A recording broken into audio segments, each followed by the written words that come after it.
Mother തെരേസയുടെ 27ാം ചരമദിനം സമുചിതമായി ആചരിച്ച് EMS സ്മാരക വായനശാല.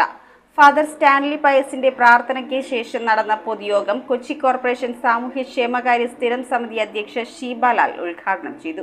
Mother തെരേസയുടെ 27ാം ചരമദിനം fort Kochi വെള്ളി ജംഗ്ഷനിൽ EMS സ്മാരക വായനശാലയുടെ ആഭിമുഖ്യത്തിലാണ് ആചരിച്ചത്. മന്ദിരം പള്ളി വികാരി ഫാദർ സ്റ്റാൻലി പയസിന്റെ പ്രാർത്ഥനയ്ക്ക് ശേഷം നടന്ന പൊതുയോഗത്തിൽ PV ജോയ് അധ്യക്ഷത വഹിച്ചു. കൊച്ചി കോർപ്പറേഷൻ സാമൂഹിക ക്ഷേമകാര്യ സ്ഥിരം സമിതി അധ്യക്ഷ ഷീബാലാൽ പൊതുയോഗത്തിന്റെ ഉദ്ഘാടനം നിർവഹിച്ചു.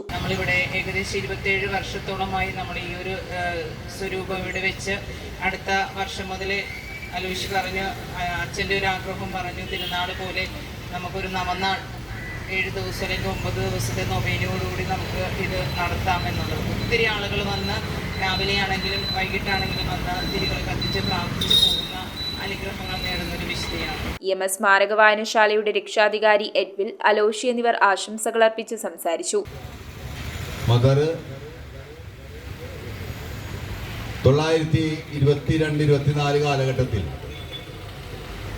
ഇന്ത്യയിലേക്കെത്തി. ഇന്ത്യയിൽ വന്ന്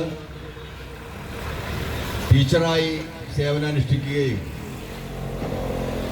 പിന്നീട് കുട്ടികളുടെ ഒരു സ്കൂൾ തന്നെ സ്ഥാപിക്കുന്ന ഒരവസ്ഥയിലേക്ക് എത്തി. പരിപാടിയുമായി സഹകരിച്ച സെന്റ് ജോസഫ് ടീ ഷോപ്പ് ഉടമ കുഞ്ഞുമോൾ, ജോണി, EMS വായനശാലയുടെ മറ്റ് പ്രവർത്തകർ എന്നിവർക്ക് ജോയ് നന്ദി രേഖപ്പെടുത്തി. News bureau, Kochi.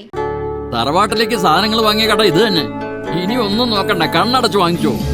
ഏത് ഐറ്റത്തിനും ഞാൻ ഗ്യാരണ്ടി. ചേന്നാട്, തലമുറകൾ കൈമാറുന്ന വിശ്വാസം. ചേന്നാട് ഇലക്ട്രിക്കൽസ്, തോപ്പുംപടി, കൊച്ചിൻ 5.